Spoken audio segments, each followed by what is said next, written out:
পটল চিংড়ির এমন একটি মজার নাস্তার রেসিপি, দেখতে যেমন সুন্দর, খেতেও মাশাআল্লাহ দারুণ। হ্যালো এভরিওয়ান, আসসালামু আলাইকুম। Welcome back to my channel Shabnam daily blog. আশা করছি আমার সকল বন্ধুরা ভালো আছো, সুস্থ আছো।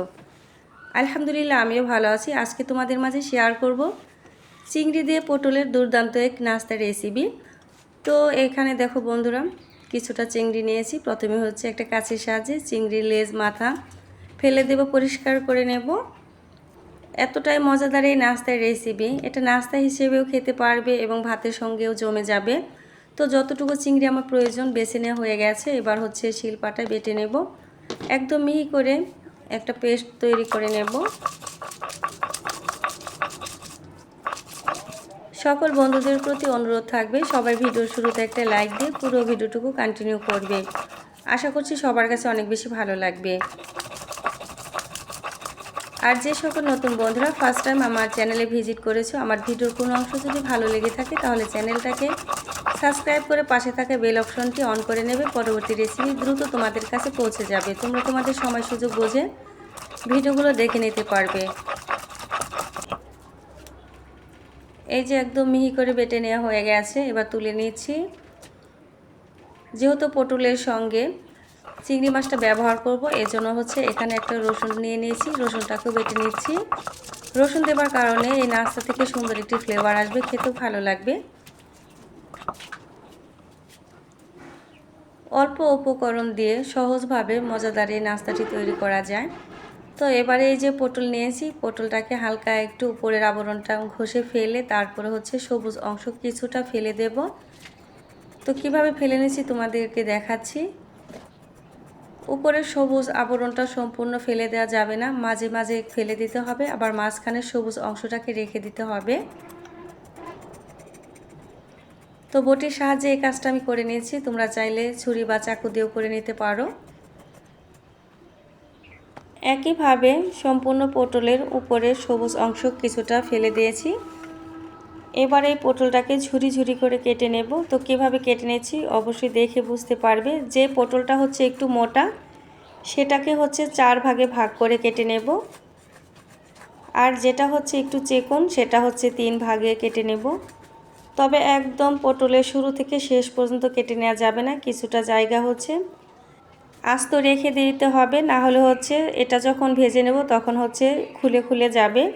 তো 4 ভাগে ভাগ করে নেবার পর আবার হচ্ছে মাঝখান দিয়ে 2 বার কেটে নেব। এতে করে একটা পটল থেকে অনেকগুলো ভাগ হবে। এই যে দেখো কতগুলো ঝুরি হয়েছে। অনেক বন্ধুরাই এই পটলের নাস্তাটি 2 ভাগে ভাগ করে যেরকমটা হচ্ছে আমরা চাক ভাজা করে থাকি। তো আমি আস্ত পটল দিয়ে এই নাস্তাটা করে দেখাবো। সেম প্রসেসে সবগুলো পটল কেটে নেব।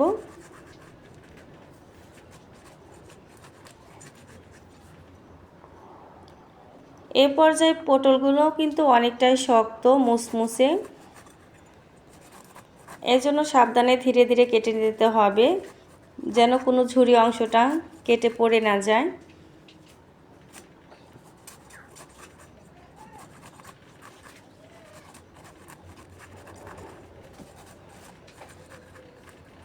নতুন বন্ধুরা অবশ্যই কমেন্ট রেখে যেও, তোমাদের কমেন্ট ধরে যেন আমি তোমাদের পরিবারে পৌঁছে যেতে পারি। এই যে দেখো সবগুলো ঝুরি করে নেওয়া হয়ে গেছে।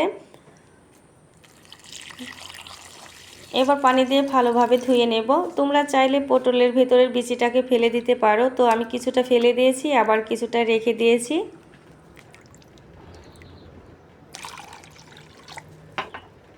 তো পানি থেকে ছাড়িয়ে নিয়ে আবার হচ্ছে বাটিতে কিছুটা পানি দিয়ে এখানে হচ্ছে কিছুটা লবণ মিশিয়ে নেব। যেহেতু পটলটা শক্ত, পটলটাকে নরম করার জন্য লবণ পানিতে 20 মিনিটের জন্য ঢাকনা দিয়ে ঢেকে রাখবো। এতে করে পটলটা অনেকটাই সফট হবে। যেহেতু আস্ত পটল দিয়ে এই রেসিপিটি করব, পটলের রেসিপিটি যেন একটু রাউন্ড শেপ হয় সেজন্য নরম করা প্রয়োজন। তো এই যে ঢাকনা দিয়ে 20 মিনিটের জন্য ঢেকে রাখবো। এদিকে হচ্ছে আমি একটা বেটার তৈরি করে নেব। এর জন্য প্রথমে নিয়ে নিচ্ছি বেসন। তো আমি আমার পরিমাণ মতো ব্যবহার করছি, তোমাদের পটল কম বেশি অনুযায়ী বাড়িয়ে কমিয়ে নিতে পারো। সঙ্গে দিয়ে দিচ্ছি আতপ চালের গুঁড়ি, দিয়ে দিচ্ছি চিংড়ি মাছ বাটা, রসুন বাটা, হলুদের গুঁড়ো, মরিচের গুঁড়ো,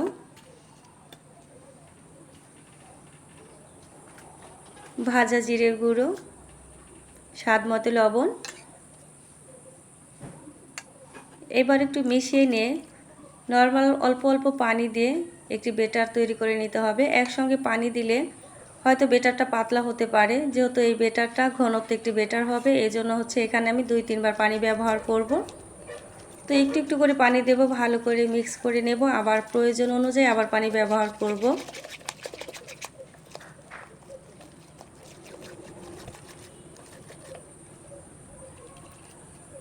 আমার ভিডিও কিংবা কথার মাঝে কোথাও ভুল হলে বন্ধুরা সবাই ক্ষমা সুন্দর দৃষ্টিতে দেখো। আর রেসিপিটি তোমাদের কাছে কেমন লাগলো কমেন্টের মাধ্যমে জানিয়ে যেও। তোমাদের এত সুন্দর সুন্দর কমেন্ট পাই, যেগুলো পড়ে নতুন ভিডিও বানাতে অনেক বেশি উৎসাহিত হই। যে সকল বন্ধুরা প্রতিনিয়ত আমার ভিডিও দেখে সুন্দর কমেন্ট রেখে যেয়ে আমাকে কাজে উৎসাহিত করে যাচ্ছ, তোমাদের সবার জন্য মন থেকে দোয়ার ভালোবাসা রইল। ব্যাটারটাকে খুব ভালোভাবে মিক্স করে নিতে হবে। তো দেখতেই পাচ্ছ বন্ধুরা কতটুকু ঘনত্ব হয়েছে। তো চামচের ভিতরে আমি দাগ কেটে তোমাদের দেখাচ্ছি। তো ব্যাটারটা অবশ্যই যেন একটু ঘন হয়। তো সর্বশেষ এখানে হচ্ছে আমি দিয়ে দিলাম গরম মশলার গুঁড়ো, আবারও ভালো করে মিক্স করে নিয়েছি। তো ব্যাটারটা আমার একদম পারফেক্টভাবে রেডি হয়ে গেছে। এবার পটলগুলোকে পানি থেকে ছাড়িয়ে নেব। এই পর্যায়ে পটলগুলো অনেকটাই নরম হয়ে গেছে। এবার হাত দিয়ে চেপে চেপে পানিটুকু বের করে নেব। পানির ভাবটা যদি থাকে, ভেজা থাকে, তাহলে হচ্ছে এটা মুচমুচে হবে না। এজন্য একটু শক্ত করেই চেপে চেপে পানিটাকে বের করে নিতে হবে। পটলের এই নাস্তা কিংবা পকোড়া যে যেটাই বলি না কেন, আমার মনে হয় প্রত্যেক পরিবারে ছোট থেকে বড় সবার কাছে অনেক বেশি পছন্দ হবে। অনেক লোভনীয় লাগে দেখতে, খেতে মাশাআল্লাহ দারুণ হয়। আশা করব ভিডিওটি ফলো করে আমার নতুন বন্ধুরা যারা এখনও এভাবে তৈরি করনি ট্রাই করে দেখো, অবশ্যই ভালো লাগবে। চুলায় একটা প্যান বসিয়ে পর্যাপ্ত পরিমাণ তেল গরম হতে দিলাম। অবশ্যই তেলের পরিমাণটা বাড়িয়ে দিতে হবে।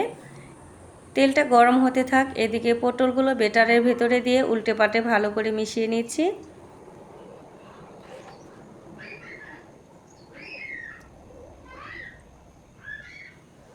কয়েকটা মিশিয়ে নেব, একদম ভিতরেও যেন ব্যাটারটা পৌঁছে যায়, সেভাবে হচ্ছে উল্টে পাল্টে ভালো করে মিশিয়ে নিতে হবে। এই যে এখানে চিংড়ি মাছ বাটা ব্যবহার করেছি, এর ফলে এই নাস্তাটি খেতে অনেক বেশি ভালো লাগে, মাছের একটি ফ্লেভার পাওয়া যাবে। তেলটা হালকা গরম হয়ে গেছে। এবার এক এক করে পটলগুলো দিয়ে দেব। এখানে তোমাদের সুন্দর একটি টিপস বলে দিচ্ছি কিভাবে রাউন্ড করবে। যখন এই পটলটা তেলের ভেতরে ছেড়ে দেবে, তখন হচ্ছে হাত দিয়ে তেলের নিচের অংশ মানে প্যানের নিচের দিকে একটু চাপ দিয়ে ধরে রাখলেই গোল একটা শেপ চলে আসবে, দেখতে ফুলের মতো লাগবে। তো কিভাবে ধরে রাখছি দেখে বুঝতে পারছো। যদি তেলের ভিতরে সরাসরি ছেড়ে দাও তাহলে এটা হচ্ছে চ্যাপ্টা ধরনের হবে, ফুলের মতো দেখতে লাগবে না। এজন্য যখনই পটলটা দেবে হাত দিয়ে একটু নিচের দিকে চেপে ধরে রাখবে। তো কিছুক্ষণ ধরে রাখলেই এভাবে হচ্ছে ফুলের মতো দেখতে লাগবে। এটা অনেক বন্ধুরাই আছে যারা জানে না, এজন্য হচ্ছে এভাবে পটল ভাজে, অথচ 2 ভাগে ভাগ করে ভাজে।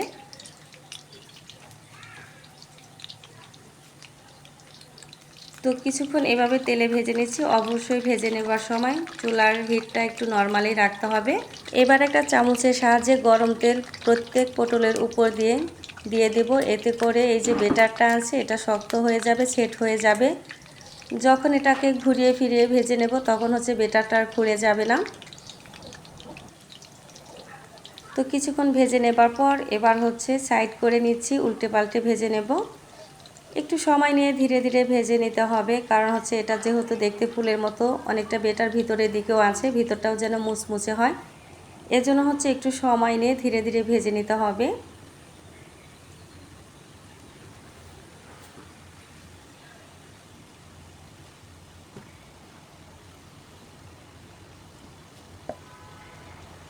রেসিপিটি যদি আমার বন্ধুদের কাছে অনেক বেশি ভালো লেগে থাকে তাহলে অবশ্যই তোমার প্রিয়জনের কাছে শেয়ার করতে ভুলো না। তোমাদের একটি শেয়ার অন্য একটি বন্ধুর কাছে ভিডিওটি পৌঁছে দেবে।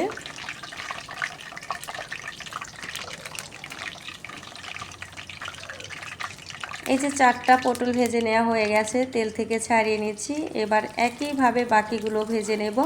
আবারও ফলো করো বন্ধুরা কিভাবে এই পটলটা দিয়ে আমি হাত দিয়ে চেপে রাখছি। তো যখনই তেলের ভেতরে দেবে হাত দিয়ে নিচের দিকে একটু চাপ দিয়ে গোল করে নেবে, তাহলে হচ্ছে সুন্দর করে ফুলের মতো দেখা যাবে। আশা করছি আমার বন্ধুরা বুঝতে পেরেছো কিভাবে এরকম করে পটল ভাজবে।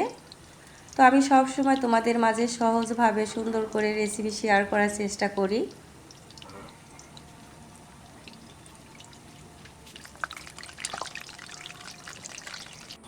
তো একইভাবে কিছুক্ষণ ভেজে নেবার পর গরম তেল উপর দিয়ে আবার দিয়ে দিলাম। এভাবে ধীরে ধীরে উল্টে পাল্টে এগুলোকে ভেজে নেব। এই তো সবগুলো পটল ভেজে নেওয়া হয়ে গেছে, এবার তুলে নিচ্ছি। কি বলবো বন্ধুরা, এত বেশি টেস্টি হয়েছিল। অবশ্যই একবার হলো এভাবে ট্রাই করো। কিছুটা বেটার অবশিষ্ট ছিল, সেখানে হচ্ছে আমি পেঁয়াজ কাঁচামরিচ কুচি করে পকোড়া বানিয়ে নিচ্ছি। যেহেতু চিংড়ি মাছের বাটা আছে এখানে, পকোড়াটা খেতে অনেক বেশি ভালো লাগবে। পটলের এই নাস্তা রেসিপিটি মেহমান আপ্যায়নও সেরা একটি নাস্তা হবে। যাকে খাওয়াবে অবশ্যই সে প্রশংসা করতে বাধ্য হবে। দেখতে যেমন সুন্দর, খেতেও মাশাআল্লাহ দারুণ হয়। তো পাকোড়াগুলো আমার ভেজে নেওয়া হয়ে গেছে, তুলে নিয়েছি। এবার সার্ভ করে তোমাদের দেখাচ্ছি কতটুকু সুন্দর লাগছে। তো আমার বিশ্বাস আজকের এই রেসিপিটি আমার বন্ধুদের কাছে ভালো লেগেছে। এবার গরম গরম সসের সঙ্গে পরিবেশন করে নেব। এটা কিন্তু ভাতের সঙ্গেও জমে যায় এবং নাস্তা হিসেবে অনেক বেশি ভালো লাগে। তো বন্ধুরা আজকের মতো রেসিপি থেকে বিদায় নিব, আবার চলে আসবো নতুন কোনো রেসিপি নিয়ে। সে পর্যন্ত সবাই পরিবারকে নিয়ে ভালো থেকো, সুস্থ থেকো। সবার জন্য মন থেকে দোয়ার ভালোবাসা রইল। সবাইকে আল্লাহ হাফিজ।